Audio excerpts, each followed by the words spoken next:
Buenas tardes. Gracias a todos los aquí presentes. Gracias, Yaef, por la invitación y sobre todas las cosas por permitirme cumplir con la palabra que dije que si era presidente volvía. Así es que en ese sentido, gracias a todos.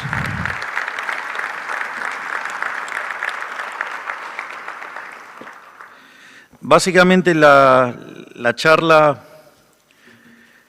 que tengo preparada es lo que es, digamos, nuestro modelo hacia la dolarización, que el nombre básicamente, técnicamente, sería una dolarización endógena. En este sentido, la charla va a tener tres partes. La primera parte tiene que ver sobre la naturaleza del dinero, porque pareciera que algunos economistas se olvidaron esencialmente de dónde apareció el dinero, cómo apareció el dinero, cuáles son las funciones del dinero, porque esto tiene características e implicancias muy fuertes en términos de cómo uno piensa la existencia del dinero y su incorporación en la economía. Una vez que tenga cerrado esa cuestión de índole conceptual, la segunda parte de la charla tiene que ver con la inclusión del dinero dentro de un modelo de equilibrio general, cómo funciona una economía con esto, y ahí también me voy a detener en algo que se supone que los economistas deberían saber y no saben, y me consta, que es el problema del ancla nominal. De esa manera voy a discutir distintas formas de cómo anclar el nivel de precios. Y finalmente voy a estar abordando nuestro concepto de dolarización endógena. Entonces, que obviamente que para explicar, digamos, la cuestión de la dolarización endógena, lo que tiene que ver con los tiempos, los pasos y demás, tiene que ver con la enorme tarea que está llevando a cabo, digamos, Toto Caputo, Pablo Quirno, Santiago Bausili y todo su equipo, que es un verdadero lujo y un honor poder tener a ellos, a semejantes profesionales trabajando conmigo para sacar adelante a este país. En ese sentido, digamos, si no hubiera dinero, digamos, estaríamos en lo que se llama en una economía de trueque. Ahora, en la economía de trueque, digamos, ustedes derivan funciones de demanda, pero hay algo que es muy importante porque esto tiene que ver con la contaminación intelectual que generó el keynesianismo. Porque básicamente Keynes, que no era economista y que solo había tomado un curso de economía de 6 meses con Alfred Marshall, no entendía cómo, digamos, la diferencia entre los modelos de equilibrio general y modelo de equilibrio parcial. Básicamente, cuando uno hace un curso de micro, en el primer curso de micro que hace, y cuando empieza la primera parte de un curso de micro en general, los libros, los más nuevos, son un poquito distintos los textos, pero básicamente arranca con la teoría del consumidor y ahí se derivan las curvas de demanda. En general, esas curvas de demanda van a depender de todos los precios y del ingreso. Pero eso es en equilibrio parcial, eso no es en equilibrio general. Digamos, extender esa idea de poner el ingreso en la función de demanda en un modelo de equilibrio general es un error conceptual grosero.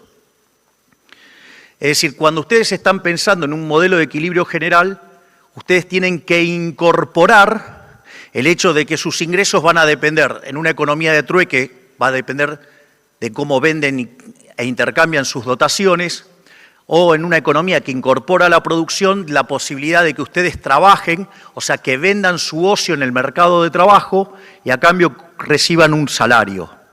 ¿Qué es lo que sucede?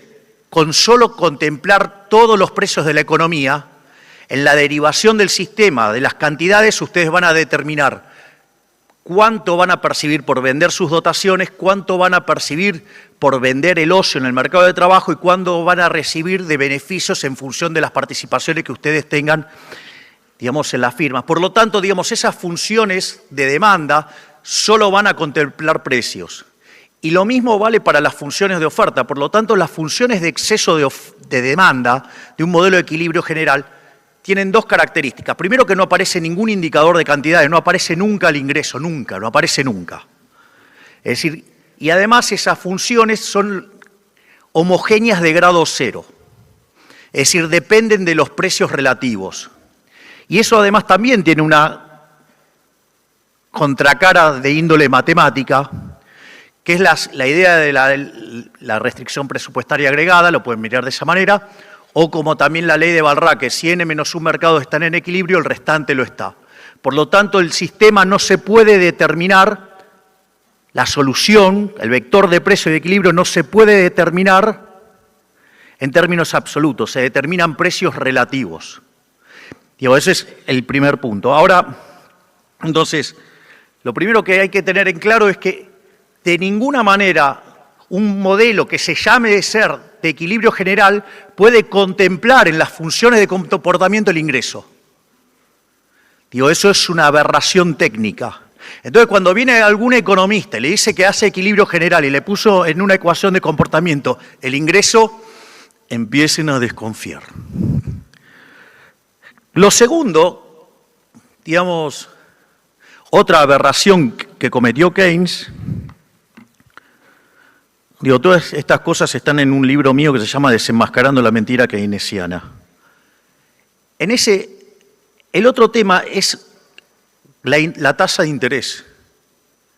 Es decir, cuando ustedes vean, digamos, un economista que le dice que hace equilibrio general intertemporal, bueno, primero miren si verdaderamente el modelo es intertemporal, porque probablemente sea de un solo periodo. Si es de un solo periodo, digo, la tasa de interés no tiene sentido como criterio. La tasa de interés existe porque existe el tiempo, no porque hay un banco central fijando la tasa de interés. La tasa de interés tiene que ver con el hecho de pasar el consumo del presente al futuro y viceversa. O si ustedes deciden invertir y entonces pasan la producción del presente al futuro, por ejemplo. Es decir, la tasa de interés existe independientemente de que exista el dinero, existe porque existe el tiempo.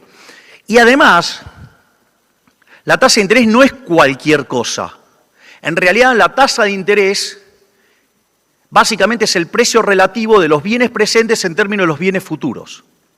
Eso es la tasa de interés.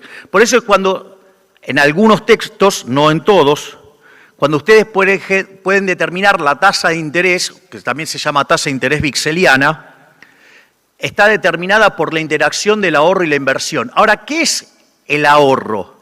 El ahorro es el consumo futuro. Entonces, cuando la tasa de interés sube, significa que los bienes presentes son más caros que los bienes futuros. Por lo tanto, ¿ustedes qué van a sustituir? Consumo presente por consumo futuro. Por eso, cuando la tasa de interés sube, el ahorro aumenta.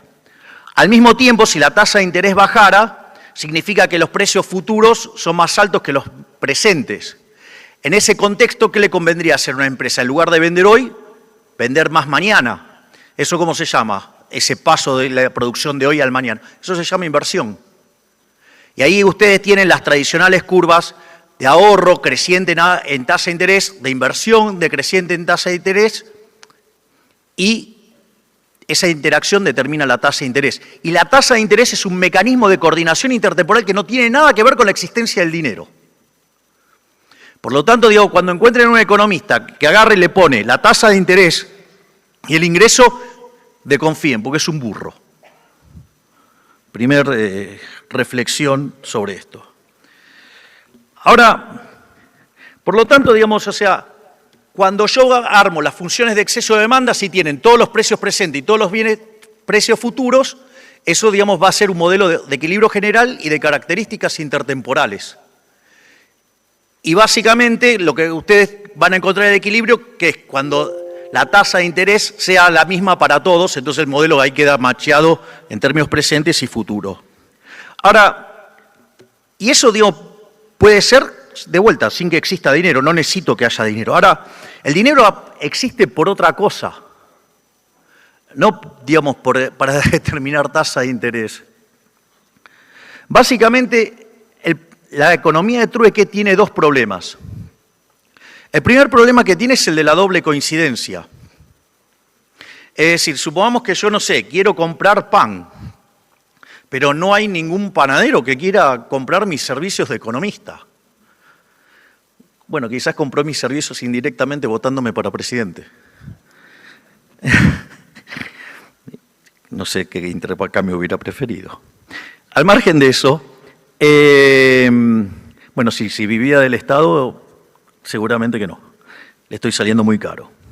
Entonces, en ese sentido, ¿cuál es el problema? Yo tengo que encontrar a alguien, un panadero, que me quiera vender pan a mí y a cambio que yo le dé charlas de economía. Lo cual, digamos, eso digamos, es un poquito complicado, y más en una sociedad extendida. Y aún así hay un problema que cuando resuelvo el problema de la doble coincidencia, tengo otro problema que es el de la indivisibilidad. Porque yo quizás necesito solamente 1 kilo de pan, o sea, yo no voy a dar una charla de economía por 1 kilo de pan. Entonces ahí aparece una indivisibilidad.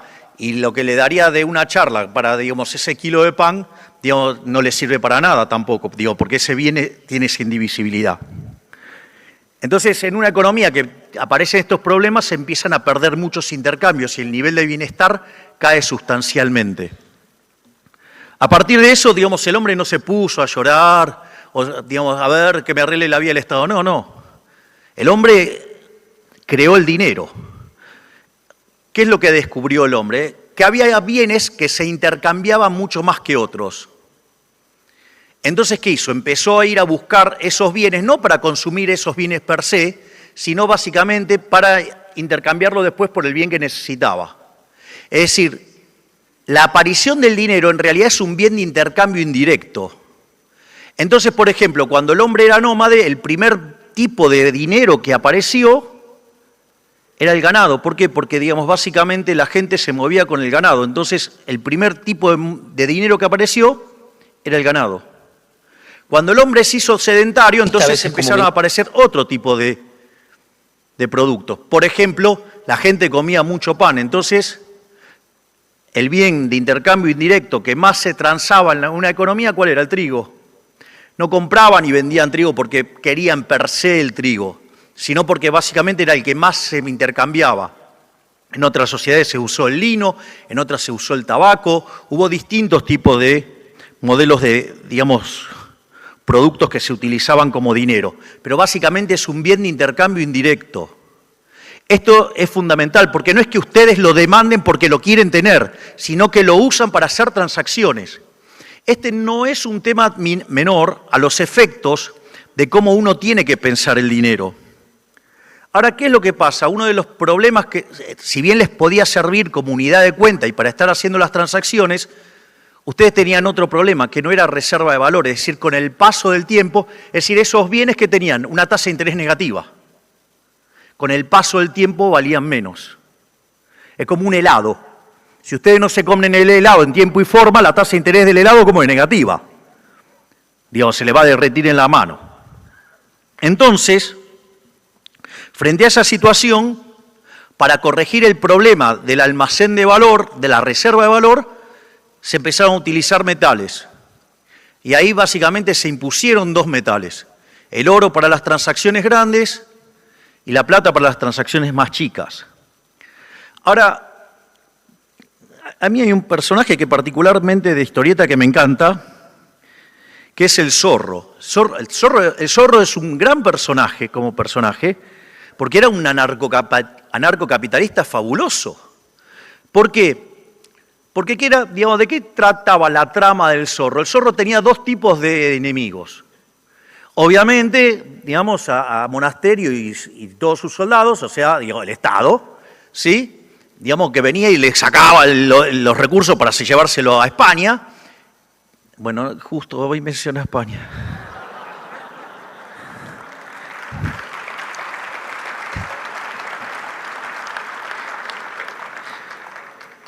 Igual ya lo tengo match point a Pedrito.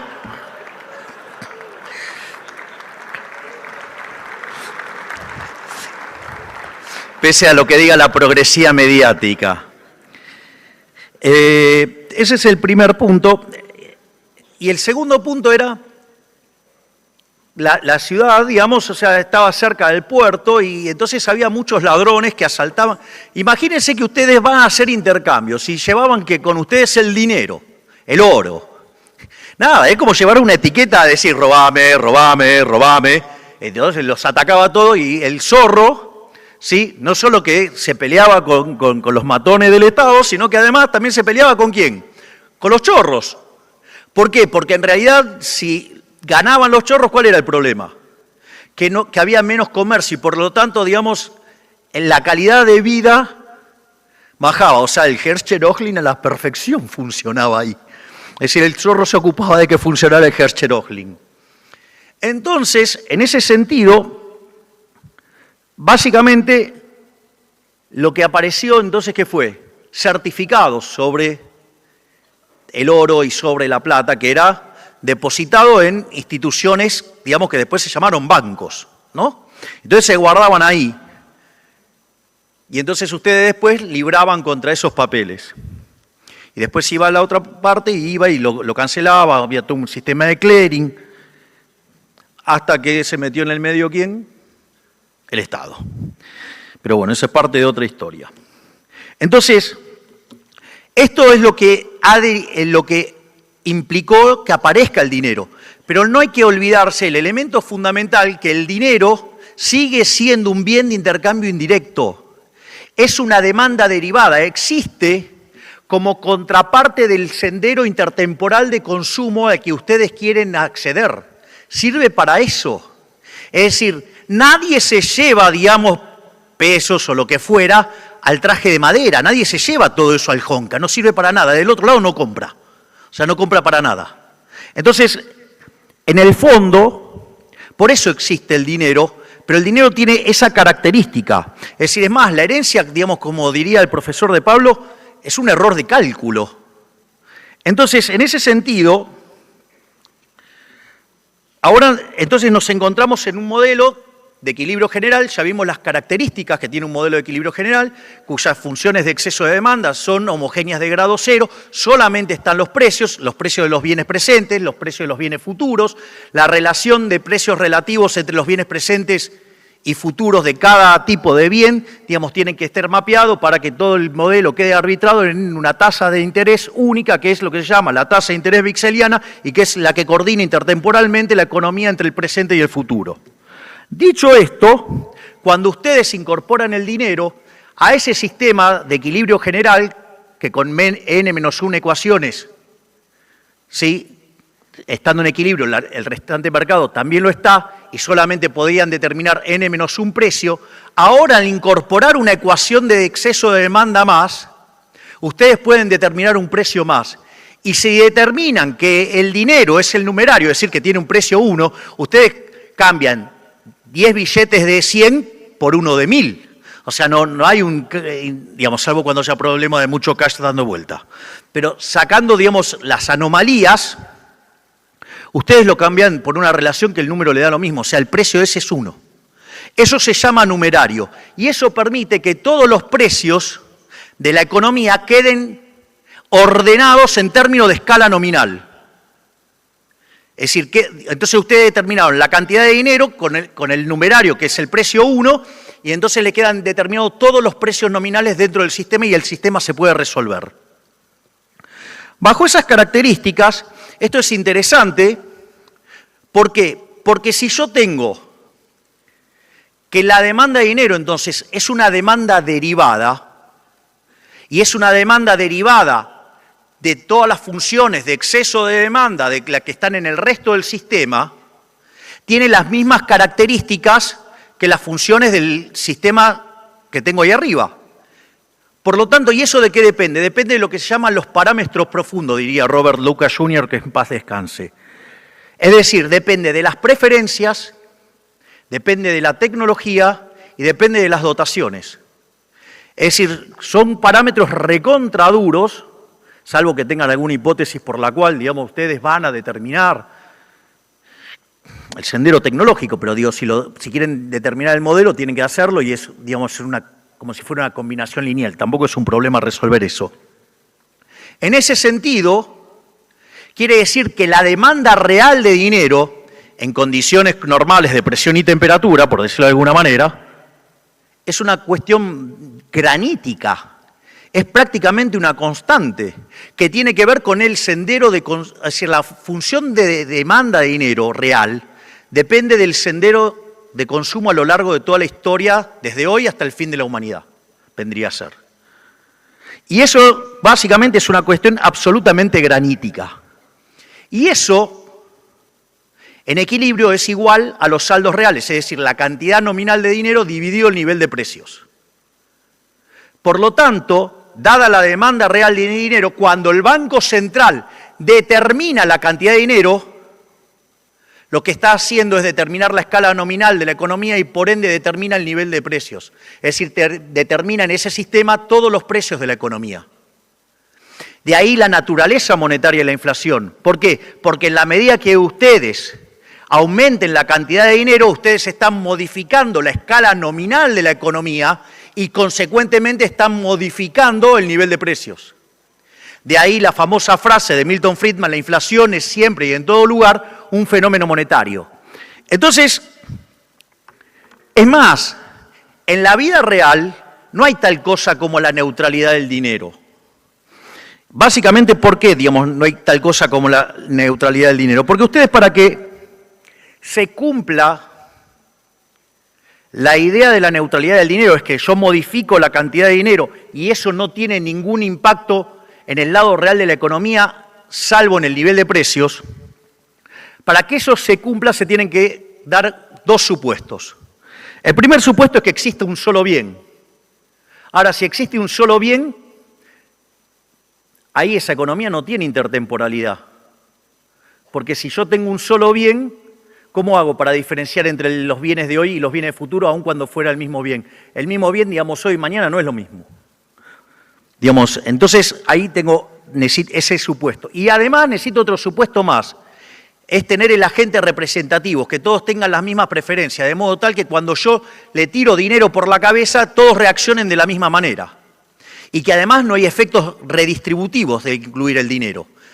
Entonces, si yo supongo entonces un solo agente, un solo bien, un solo periodo, y claro, cuando subo la cantidad de dinero, va todo a precio, porque no le estoy dando la posibilidad de que haya cambio de precios relativos. Con lo cual, si hay algo que pueda hacer el Banco Central, lo único que puede hacer es daño. Por lo tanto, lo mejor que puede hacer el Banco Central es nada. Y si lo mejor que puede hacer el Banco Central es nada, es mejor no tenerlo, porque siempre puede aparecer un delincuente político que lo quiere utilizar para estafar a la gente. Si no, miren lo que ha pasado con la historia monetaria argentina desde 1935 en adelante. Por lo tanto, lo que sí es importante es lo que se llama el efecto Hume-Cantillon, que tiene que ver con la forma en la cual ingresa el dinero dentro de la economía y cómo en el medio va cambiando los precios relativos. Este es un tema no menor, porque si hay algo que también me produce un fastidio gigante, es cuando hablan del pass-through.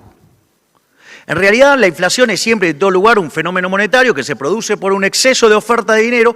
Cuando se genera ese exceso de oferta de dinero, ya sea o porque subió la oferta o porque cayó la demanda, pasaron las dos cosas a la vez, pierde poder adquisitivo el dinero. Y todos los precios en unidades monetarias suben. Ahora, ¿qué es lo que pasa? Como el dólar es un activo financiero, sube primero. Y después suben los otros precios. Eso, digamos, quien mejor, la mejor expresión de eso, o la mejor explicación, es lo que se llama el efecto Hume-Cantillon. Y eso se puede hacer y se puede mirar con el tipo de cambio, el dinero y cómo se mueven. Entonces, supongamos, por ejemplo, no sé, un shock en el cual cae la demanda de dinero. Si la gente ahora se quiere desprender del dinero, ¿cómo actúa generalmente la caída de la demanda de dinero en Argentina? Yo demando menos dinero y paso a demandar, ¿qué? Dólares. Entonces sube el precio de la moneda extranjera, el precio del dólar, sube el tipo de cambio, ¿sí? Tengo una devaluación. Atrás de eso, ¿qué me pasa? Me sube el precio de los transables. Atrás de eso me suben los precios mayoristas, atrás de eso me suben los minoristas y por último me suben los salarios. Es decir, que en el medio yo genero una brutal redistribución del ingreso en favor del sector transable y en franco detrimento del no transable más atrás de la cola de todos, que es el trabajo. Por lo tanto, ahí tienen, ¿qué pass-through? No hay pass-through, es un problema de dinámica de cómo ajustan los precios. Es decir, el pass-through es, digamos, el análisis del pass-through es un abuso del uso de la matemática. A mí me encanta cuando viene el economista y dice, no, bueno, lo que pasa es que el pass-through es muchísimo más alto cuando hay inflación más alta y es más bajo cuando hay inflación más... Obvio. Digo, es un problema de abuso de la estadística.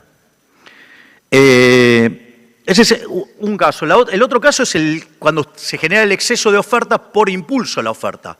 Entonces ustedes ahora inyectan dinero, entonces ¿qué es lo que le va a pasar? Primero, ¿qué va a pasar? Le van a subir los precios minoristas.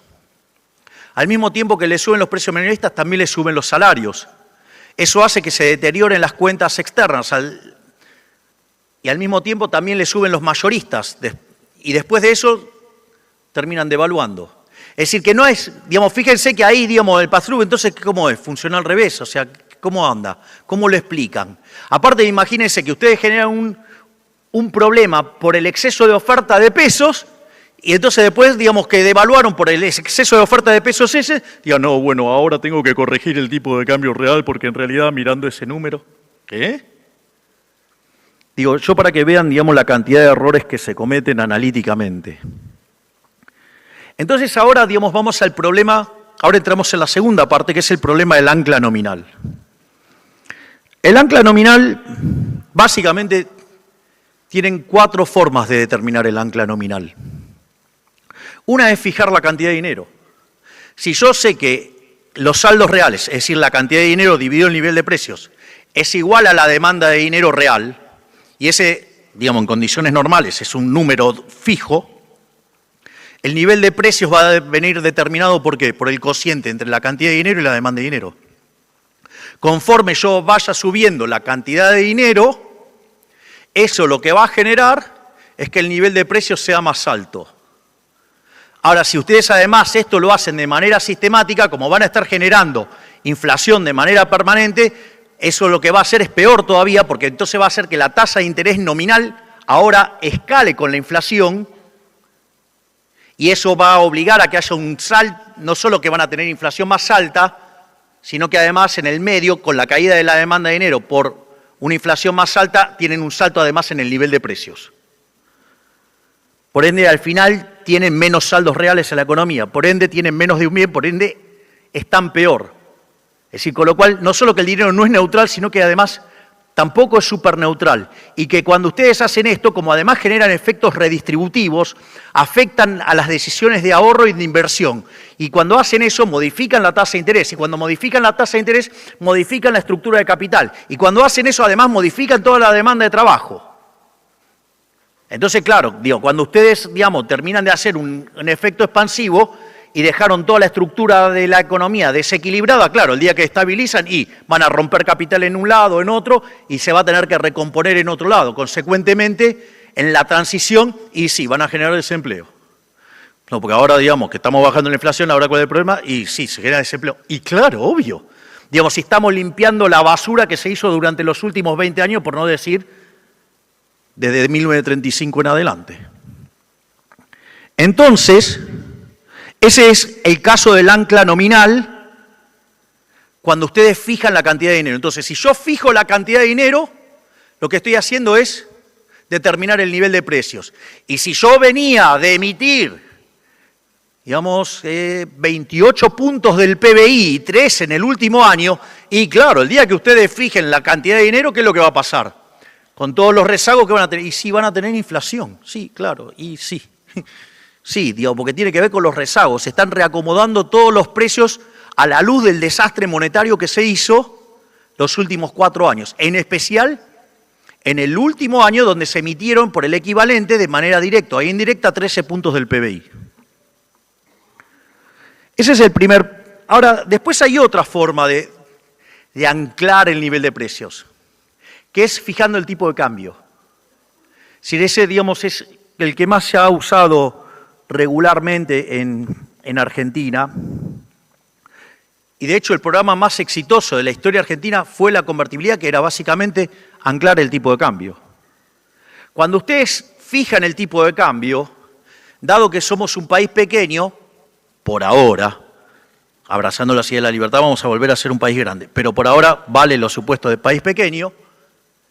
Ustedes van a tener el nivel de precios internacional dado. Por lo tanto, dado el tipo de cambio, dado los precios internacionales, eso le determina el nivel de precio local. Y obviamente, dadas esas dos cosas que están fijas, el nivel de precios local tiene que ser fijo también. Y si tengo fijo el nivel de precios y la demanda de dinero, por ende, ¿qué es lo que sale por default? ¿Qué es lo que sale endógenamente? La cantidad de dinero. La cantidad de dinero dentro de la economía va a estar determinada básicamente por la demanda de dinero. Por eso, quien mejor lo explica y quien más claridad tiene sobre esto es Arriazu.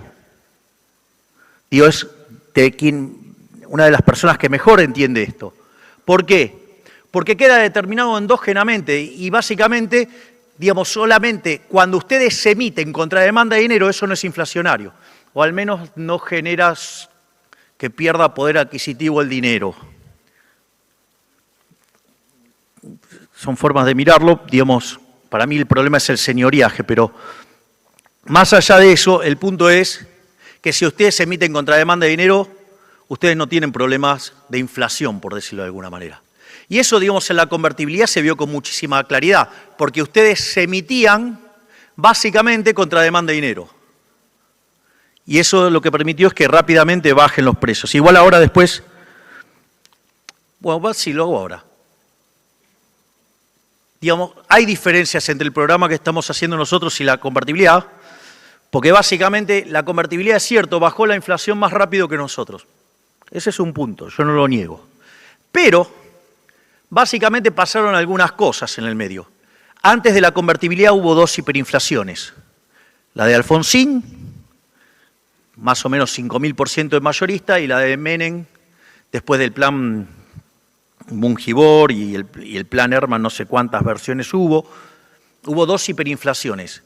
Eso no es menor, porque eso lo que hace es destrozar los agregados monetarios. Por lo tanto, cualquier esquema que ustedes fijaran del tipo de cambio, ¿qué pasa? Ustedes tenían un montón de demanda de dinero para adelante, con lo cual, esa propia dinámica de la demanda de dinero los iba a poder ayudar a anclar el nivel de precios, al margen de que fijaron el tipo de cambio.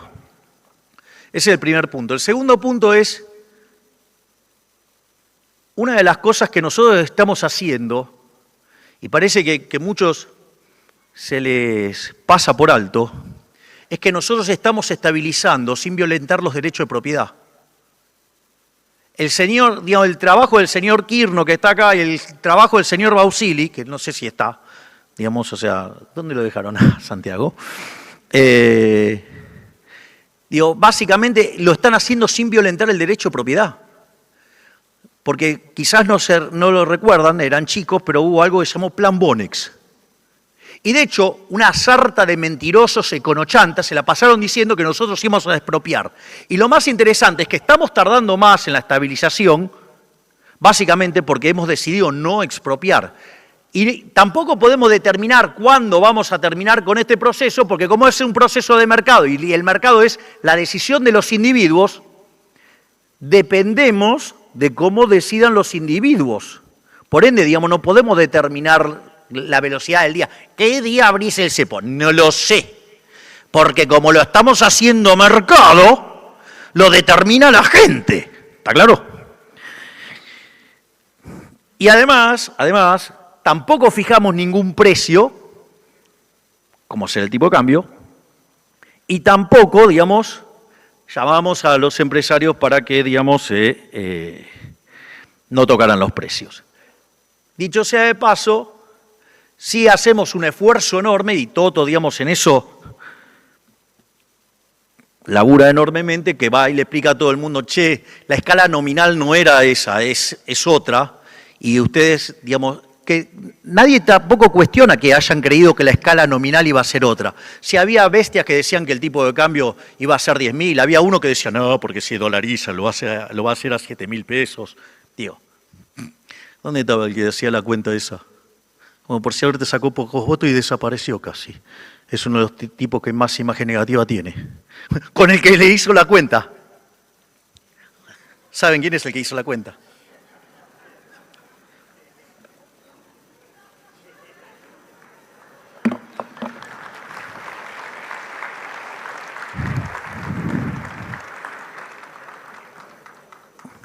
Ese es otro de los modelos. Otra forma que ustedes lo pueden hacer es con lo que se llama el patrón mercancía. El patrón mercancía es fijando el nivel de precios. Entonces, evidentemente, fijando el nivel de precios, dada la demanda de dinero, obviamente que el dinero le queda endógeno, digamos, en la metodología o terminología de Olivera, se llama patrón mercancía. Este esquema sirve para pensar si tienen una mente dirigista y en esa mente dirigista ustedes quieren controlar precios. Es decir, para los que les gusta controlar precios, este modelo es anillo al dedo, porque digo, ¿qué hace? Fija los precios. De hecho, digamos, el Plan Austral, una de las cosas que hizo no solo fijó el tipo de cambio, sino que además fijó ¿qué otra cosa? Hizo un control de precios. Y de hecho, digamos, la convertibilidad, digamos, fijó el tipo de cambio, lo hizo por ley, y también llamaron a los empresarios para que entiendan que ese era el tipo de cambio. Ninguna de las cosas de esas nosotros no hacemos ninguna. Entonces ahora ustedes, entre el nivel de precios y la demanda de dinero, van a determinar entonces la cantidad de dinero en la economía. Después hay otro modelo que es cuando ustedes fijan la cantidad de dinero mirando los salarios. Obviamente que se llama patrón trabajo y básicamente se asume una estructura de mercado concentrada de modo tal que los precios sean un markup de los salarios. Entonces, una vez que ustedes determinan el markup de los salarios, determinan los precios, dado los precios y dada la cantidad de dinero, la demanda de dinero, se determina la cantidad de dinero. Es decir, también queda endógena la cantidad de dinero. Este modelo combinado con el anterior, o en alguna combinación con el anterior, ya sea el patrón mercancía o el patrón trabajo, entre esos dos se suele utilizar mucho para lo que son los modelos de puja distributiva. Ahora, lo importante es entender que la inflación en todos estos modelos sigue siendo un fenómeno monetario. Porque básicamente, ya sea porque subieron los precios o porque subieron los salarios, como que subieron los salarios y después suben los precios, eso es lo que dispara el dinero endógeno. Que en los modelos de dinero endógeno que se suelen estudiar en Argentina, como por ley de Walras, si n menos un mercado está en equilibrio, el restante lo está, omite el mercado de dinero. Pero eso no quiere decir que no sea un fenómeno monetario, es un fenómeno monetario. Porque de hecho endógenamente el modelo convalida monetariamente todo el tiempo. Por lo tanto, aquellos que hablan de inflación multicausal utilizando estos modelos también son otros brutos. Y ni le cuento si agarran y le dicen que una brecha de 60% está bien y después se queja del cepo. Todos sabemos de quién estoy hablando. Con lo cual ahí tienen todos los modelos básicamente de ancla nominal. Es más, el inflation targeting tiene un problema que es ¿cuál? Que no tiene ancla nominal. Que es lo que en la terminología Olivera se llama patrón crédito. Ahí tienen dos tipos de problemas. Hay un problema que en un modelo de equilibrio general eso no tiene sentido porque, miren, ¿estamos de acuerdo en que Moreno era un villano? ¡Ey! ¡Vamos! Bien, ok, gracias. Si no, digamos, teníamos que empezar a sacar el GPS. Bueno, querer controlar la tasa de interés es peor. Porque significa que yo quiero controlar no solo los bienes presentes, como hacía Moreno, sino además quiero controlar los bienes futuros. Y creer que le voy a pegar a la tasa de Vixeliana, digo, implica un nivel de arrogancia verdaderamente monstruoso. Bueno, el problema del inflation targeting, digo, primero que, de vuelta, la tasa de interés ya vimos que no tenía, con lo cual es un enjuague keynesiano en un modelo raro que no tiene nada que ver con el modelo de equilibrio general. Y si ustedes hacen eso, ¿cuál es el problema? Que necesitan ahora controlar todos los precios. Y además, en la lógica de ese modelo, no pueden anclar la cantidad de dinero. Porque la lógica de ese modelo, como determinan la tasa de interés en el mercado monetario, lo cual es un engendro, en el mercado monetario se determina el poder adquisitivo del dinero, pero dado ese engendro keynesiano, El problema es que no pueden determinar la cantidad de dinero porque está determinado de manera endógena. Entonces, ¿cómo hacen? ¿Cómo hacen para anclar el modelo? Básicamente lo que necesitan es tener anclado, entonces, las expectativas. Entonces, cuando ustedes tienen ancladas las expectativas, dados los precios presentes, pueden determinar los futuros, con eso determinan la demanda de dinero, al determinar la demanda de dinero, queda determinada la cantidad nominal de dinero y dado eso, determinan el nivel de precios. Eso sí, tienen que tener ancladas las expectativas. No sea cosa que de repente le aparezca un nabo, digamos, llamado jefe de gabinete, y que por cuestiones políticas quiere modificar la tasa de interés porque no le gusta y termina mandando todo al demonio y haciendo, digamos, que un gobierno pierda las elecciones. Sabemos de qué estoy hablando también. Vos también sabés de quién estoy hablando. ¿Ok? Entonces, pero esto es lo importante. Entender el rol del ancla nominal. Porque si no entendemos el problema del ancla nominal, no sabemos de qué estamos hablando. No entendemos la naturaleza de la estabilización. Porque ahora sí lo que voy a hacer es me voy a meter con lo que estamos haciendo nosotros y cómo vamos camino a la dolarización endógena. Básicamente cuando nosotros llegamos, me lo sé de memoria, no sé para qué me traje los anteojos, pero nosotros cuando llegamos nos encontramos con déficit gemelos por 17 puntos del PBI. Ustedes saben que, digamos, 4 puntos del PBI es luz amarilla, 8 nos pegamos una piña, imagínense 17. O sea, la piña estaba acá. No solamente eso, sino que de esos 17 puntos, 15 eran explicados por el déficit fiscal, donde 5 estaban en el Tesoro y 10 estaban en el Banco Central. Es decir, el déficit cuasi fiscal, o sea, lo que generaba el Banco Central, generaba 10 puntos de déficit. Esto no es un punto menor, porque cuando ustedes construyen un programa de estabilización, tiene 3 elementos.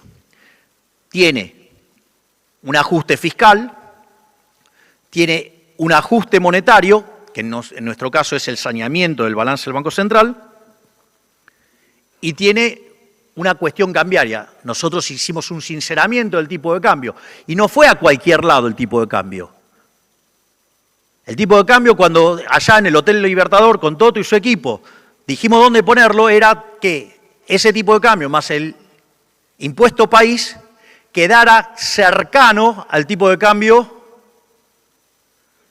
de mercado, porque de esa manera minimizábamos el exceso de demanda de divisas, por ende minimizábamos el exceso de oferta en el mercado de bienes, en el mercado de trabajo, y por lo tanto, digamos, si bien íbamos a implementar una solución dolorosa en términos fiscales, donde ese aumento del ahorro no iba a tener como contrapartida la inversión y iba a caer la actividad, el empleo y, digamos, y los salarios reales iban a caer, porque estábamos sincerando la economía, al hacerlo de esa manera el daño era mucho menor.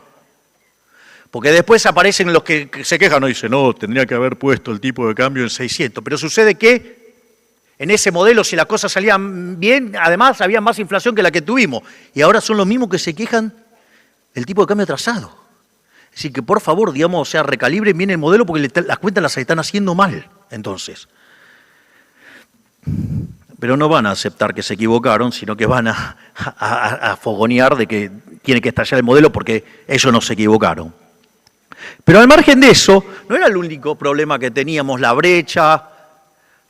Después teníamos unos problemas de stocks fenomenales. Por ejemplo, teníamos vencimientos de deuda en pesos por el equivalente a 90.000 millones de dólares. ¿Qué laburito te agarraste, Kirno, No solo eso, teníamos el problema de la CIRA, que eran como 50.000 millones de dólares. Teníamos el problema de los dividendos atrapados. Teníamos el problema de los pasivos remunerados, que el gobierno anterior tan amigablemente, digamos, teníamos LELIQs que eran a 30, 60, 90, 120 y 180 días, pasó todo a un día. Que les explico por qué lo hizo. ¿Saben por qué lo hicieron? Porque ellos creían que nosotros íbamos a liberar todo sin mirar el problema de stocks. Y si nosotros liberábamos todo sin mirar el problema de stocks, íbamos a generar una hiperinflación. Y en enero ya había otro gobierno. Así de fácil. Pero no les dimos el gusto, digamos, estamos terminando cerca de terminar mayo y todavía estamos acá. Y con la inflación cayendo. Entonces, eso es básicamente lo que nosotros nos encontramos. Entonces, en el plano fiscal, ¿qué hicimos? Pasamos a una política de déficit cero. Digo, a mí me sorprendía, y yo vi algunas presentaciones de algunos analistas que dicen saber mucho, que decía que la política fiscal era inconsistente. Digo, si yo voy a déficit cero, ¿qué es lo interesante del déficit cero? Que entonces yo no subo la deuda. Si yo no subo la deuda, dado el producto, la relación de deuda-producto es no creciente. Es más, si se expande con la población nada más, ya es decreciente, por lo tanto soy solvente. Por lo tanto, claramente la política fiscal pasa a ser consistente. Piensen que de tener caído el acuerdo con el Fondo Monetario Internacional, por lo tanto teníamos un problema enorme de 25.000 millones de dólares que vencían, mayoritariamente con multilaterales, teniendo el acuerdo caído con el fondo. Toto y su equipo arreglaron esto en 2 semanas, en un fin de semana con el fondo. Increíble. Cuando ustedes, digamos, veníamos de una historia que en términos normales hubiéramos tardado 3 meses. ¿Por qué? Porque justamente esta política, digamos, era súper consistente. De hecho, es tan consistente que el riesgo país de 2.900 pasó a 1.200. Y si no fuera porque la política no para de poner palos en la rueda, ya hubiéramos pasado hace rato la barrera de 1.000 puntos. Pero no se hagan problemas, porque nosotros vamos a seguir insistiendo, con lo cual, digamos, en algún momento vamos a romper esa barrera y vamos a seguir bajando el riesgo país.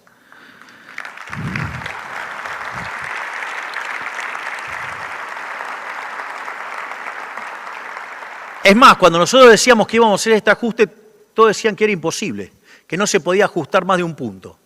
Después de que, no solo, a ver, digamos, en el medio de la desesperación, les aviso, ¿no? Digamos, o sea, nosotros queríamos cerrar las cuentas y bueno, apuntábamos a 5 y se nos fue un poco la mano. Ajustamos 7 en el Tesoro. Bueno, ahora estamos recomponiendo, pero digamos, en esa dinámica es un poquito complicado el fine tuning. Digo, el fine tuning está bien, digamos, en la hoja de Excel, en la vida real es un poco más compleja, pero eso que decían que era imposible ajustar más de un punto por año, se encontraron con que nosotros en el primer trimestre habíamos ajustado 7 puntos. No solo eso, sino que ya en el primer mes de gestión habíamos generado superávit financiero. Entonces, en lugar de aceptar que se equivocaron, no, esto no es motosierra, es tijerita más mucha licuadora. Digo, a ver, bajamos a la mitad la cantidad de ministerios. Cortamos la obra pública, porque no creemos en la obra pública. Cortamos de cuajo las transferencias discrecionales a las provincias. Echamos una cantidad enorme de empleados públicos y cada vez que van cayendo los contratos van saliendo más empleados públicos. Bajamos un montón de planes sociales que eran curro. Digamos, o alguna vez en su vida vieron la cantidad de casos de corrupción que se denuncian desde Capital Humano. Aviso que, digamos, nosotros somos el Poder Ejecutivo, por lo tanto, digamos, ahora está en la mano de la justicia. No me lo pidan a mí, nosotros, o sea, encontramos los pufos, los denunciamos, y ahora, digamos, está en la mano de la justicia. Entonces, ¿qué no hubo motosierra? Hubo tremenda motosierra. Y después le explico algo. Cuando la licuadora es permanente, también es motosierra. Entonces, aquellos que decían que no se podía hacer un ajuste más de un punto de PBI, entonces ahora, ¿qué hacen? No, porque el problema ahora es la calidad del ajuste. Dale, mediocre, fracasado. Vos no lo podías hacer porque no tenías con qué hacerlo. En cambio, digamos, el señor y yo, digamos, hemos decidido poner lo que había que poner. Digo, a ver si ustedes se creen que es fácil, digamos, bancarse a estos gastos maníacos degenerados del gasto público. Fíjense que lo único que están haciendo, digamos, ahora es mandar proyectos al Congreso, ¿para qué? Para rompernos el equilibrio fiscal. Yo les aviso, por si les interesa, que cualquier proyecto que manden desde el Congreso, que quieran romper la caja y hacer volar este país por los aires, se los voy a vetar. Me importa 3 carajos.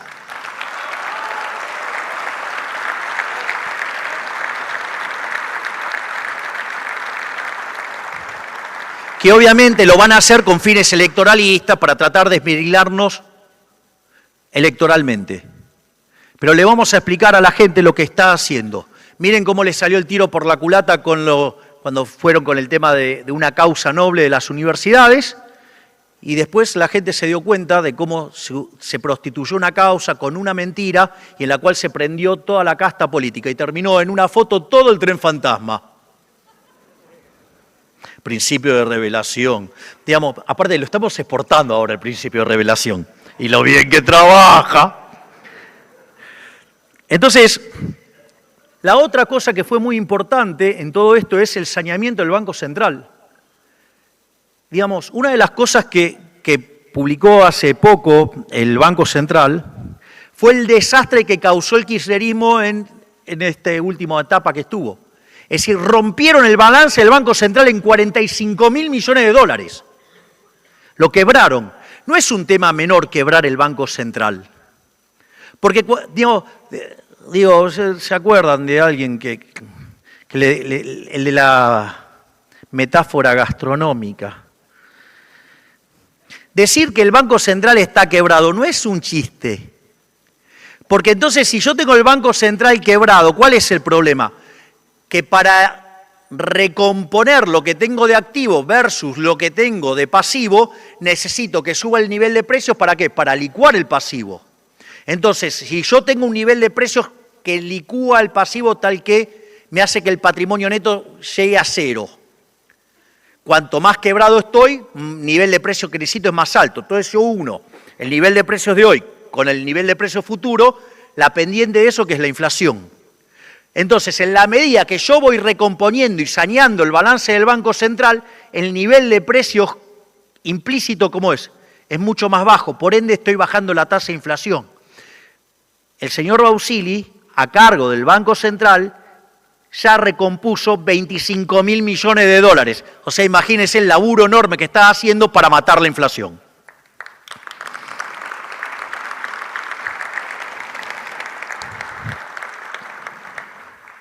Pero no es la única porquería que nos dejaron ahí. Tenemos otros problemas.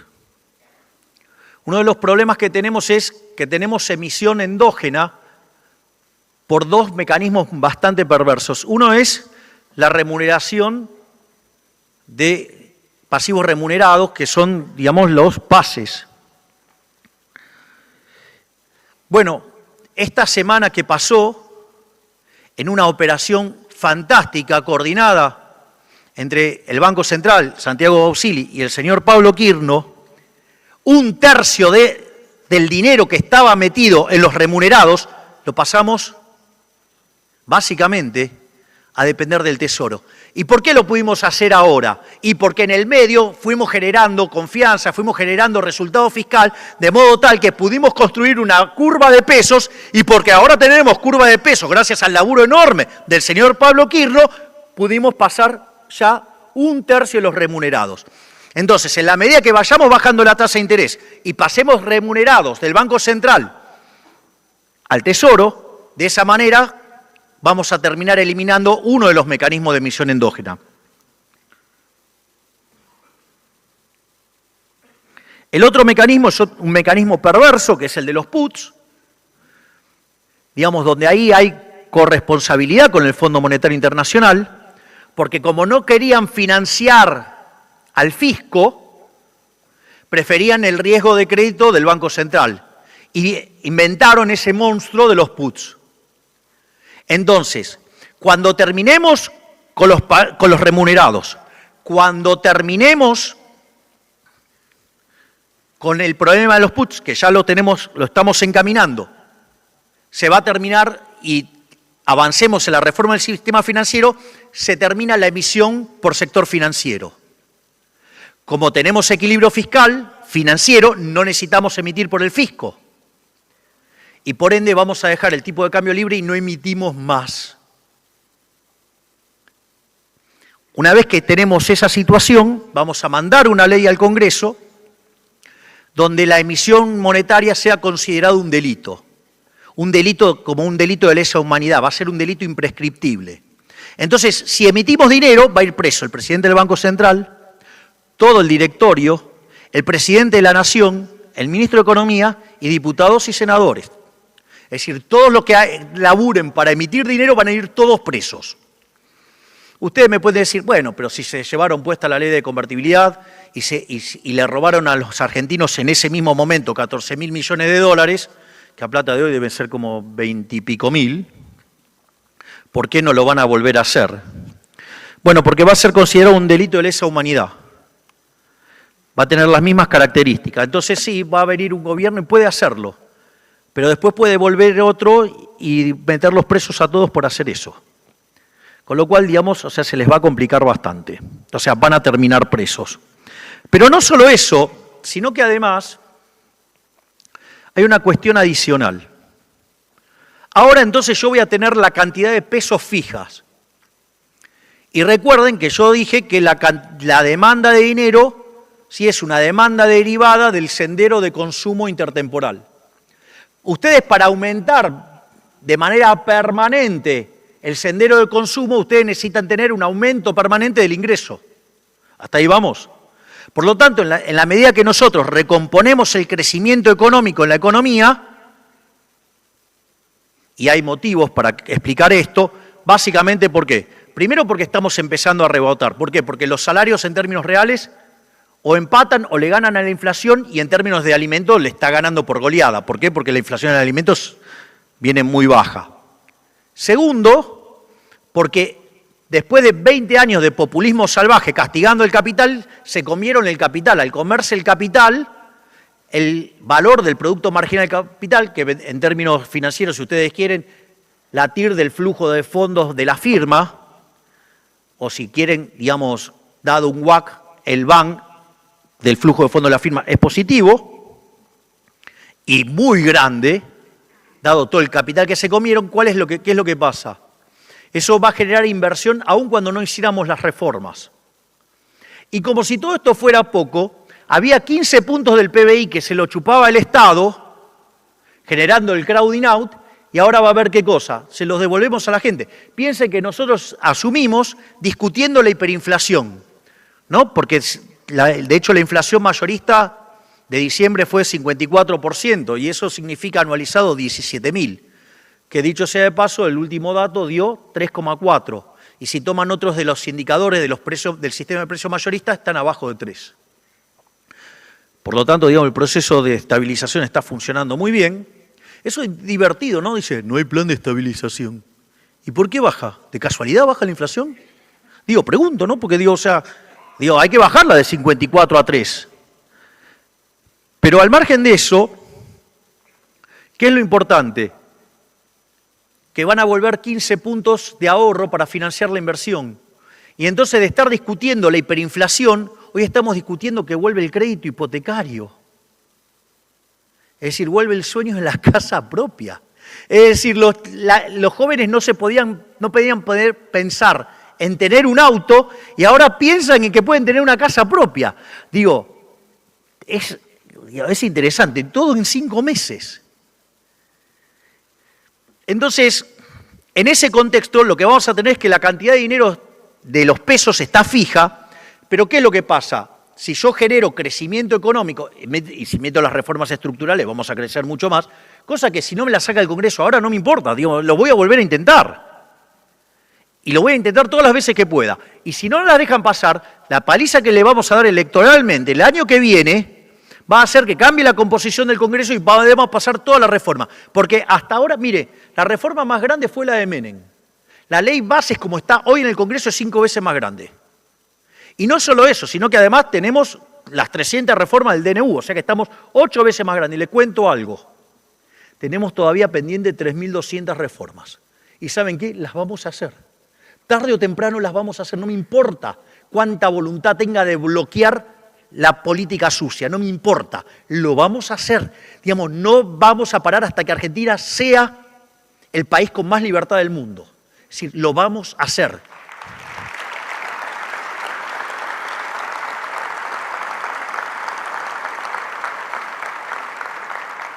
Por lo tanto, en la medida que la economía crezca de manera permanente y eso implique un aumento permanente del consumo, la contracara es que me va a aumentar la demanda de dinero. Entonces, ¿cuál es el problema que yo tengo ahora si dejé fija la cantidad de dinero? Es que como tengo el tipo de cambio flexible, la moneda se va a apreciar. Pero también otra cosa que puede pasar, y va a pasar, ¿cómo se resolvía el aumento de la demanda de dinero en convertibilidad? La gente iba y le vendía los dólares al Banco Central y así inyectaban los pesos. De hecho, hablábamos de ese mecanismo endógeno. Bueno, pero ahora no vamos a emitir. ¿Cómo hacemos entonces? Vamos a permitir la competencia de monedas. Entonces, supongamos, solo para hacerlo fácil ahora, que se puede utilizar el dólar. Y permitimos que se use el dólar como otra moneda más. Conforme aumente la demanda de dinero, la única forma de monetizar la economía, ¿cómo es? Con los individuos metiendo los dólares adentro de la economía. Entonces, ¿qué es lo que va a pasar? Se van a encontrar con una situación que los pesos están fijos y una economía que crece cada vez tiene más dólares. Y cada vez tiene más dólares, siempre los mismos pesos. Y hacen las transacciones en la moneda que ustedes quieran. Consecuentemente, el peso pasa a ser algo así como una pieza de museo. Y cuando es muy chiquitito respecto a la cantidad de dólares, ¿qué creen que vamos a hacer? Vamos a dolarizar. Y ahí va a desaparecer el peso. Y la dolarización en un sistema de competencia de moneda, porque hay gente que le tiene miedo, no, porque en realidad la apreciación y que no sé qué cosa. Basta de miedo, digo, tanto miedo a la libertad, tanto miedo a los precios. Va a haber competencia de monedas. Entonces ustedes van a poder usar, ¿vieron que algunos hablan de canasta de monedas? Bueno, ustedes van a poder usar las monedas que quieran, pueden usar, digamos, el dólar, pueden usar el yen, pueden usar el renminbi, pueden usar la libra esterlina, el franco suizo, usen lo que se les dé la gana, a mí me da lo mismo, usen la moneda que se les da la gana, no me importa, usan cualquiera. Por lo tanto, digamos, ahí tendrían un modelo de canasta de monedas, pero en lugar que la determine un burócrata las ponderaciones, ¿quién la va a determinar? El mercado, lo van a determinar los individuos con sus decisiones de comprar y vender en la moneda que se les dé la gana. Pero la verdad es, ¿por qué ir a algo tan corto intelectualmente? Hay la Universidad Francisco Marroquí en Guatemala, que es la primera universidad libertaria del mundo. Ustedes en uno de los pasillos, cuando va caminando, entonces, por ejemplo, se encuentran con unos murales raros y tienen en un costadito tienen un vidrio y ese mismo dibujo. Bueno, esos eran los billetes que tenían en Guatemala antes de tener Banco Central, que eran emitidos por las empresas de café. Digo, Guatemala tiene uno de los mejores cafés del mundo. Entonces, el dinero lo emitían las propias empresas de café. Y estaba en el interés, o sea, y ese dinero estaba respaldado. ¿Por qué? Estaba respaldado por café. Es decir, era patrón mercancía, en serio. Entonces, en ese contexto, la realidad es, ¿y si yo me dedico a producir café, por qué no hago mis transacciones en términos de café? Si yo estoy en el sector petrolero, ¿por qué no las hago en términos de WTI? Si estoy en el sector del gas, ¿por qué no las hago en BTU? Si estoy en el campo, ¿por qué no las hago en soja? Es decir, la moneda la utilizo yo y utilizo, con lo cual, fíjense que los riesgos de descalce de monedas se van a desplomar. Ustedes van a poder estar macheando todo lo que quieren, digamos, o sea, el ahorro que ustedes van a tener en términos de cobertura de seguro es enorme. Es decir, miren cómo les va a bajar además los costos de transacción a la economía. ¿Y qué apreciación? No se discute más el problema de la apreciación. Yo creo que algunos economistas no quieren este tipo de cosas, no sé si es porque no quieren pensar o porque se les va a terminar el curro. Imagínense que les quieran hacer el grafiquito del tipo de cambio real. ¿De qué van a vivir? Que vayan y laburen de algo serio. Así es que bueno, en ese sentido, lo que quiero decir es que ese es el régimen monetario al que estamos aspirando. Es decir, una situación donde cuando terminemos con todos los mecanismos de emisión, la cantidad de dinero quede constante y que la economía se vaya dolarizando endógenamente. Ahí, digamos, se dolariza y cada uno va a hacer las transacciones en las que quiera. Después al gobierno se fijará una moneda en la cual se le pague al gobierno, no sé, el dólar. Y se acabó el problema. Se acabó el problema. ¿En qué voy a pagar los impuestos? No es dólares. Y si tenés dólares, cobrás dólares, pagás en dólares, ¿cuál es el problema? ¿Lo haces en otra moneda? Bueno, digamos, como hay libre competencia de moneda y las convertís como vos quieras, agarrás, cambiás lo que necesitas para pagar los impuestos y se acabó. ¿Cuál es el problema? No era tan complejo. Y de esa manera vamos a lograr no solo estabilizar la economía, que es lo que estamos haciendo. Lo que pasa que algunos dicen, no, bueno, pero dijo que lo iba a hacer instantáneo. Ahora, es increíble que ahora me digan que yo dije que lo iba a hacer instantáneo y cuando yo lo explicaba durante la campaña y decía que demandaba tiempo, me decían, ah, Javier, delay. Loco, el nivel de gataflorismo que hay acá y de deshonestidad intelectual es tremendo. Entonces, en la medida que vayamos limpiando el Banco Central, vamos a poder ir a este régimen de emisión cero. Digamos, con la competencia de monedas va a empezar a ocurrir esto de que el peso pierda peso relativo dentro de eso. Y ahí, digamos, automáticamente dolarizamos, terminamos con la inflación para siempre, le quitamos la navaja al mono asesino, que es la política, no nos van a joder más con la inflación y nos vamos a poner a trabajar en seguir haciendo las reformas estructurales para que Argentina en 35, 40 años vuelva a ser una potencia. Muchísimas gracias.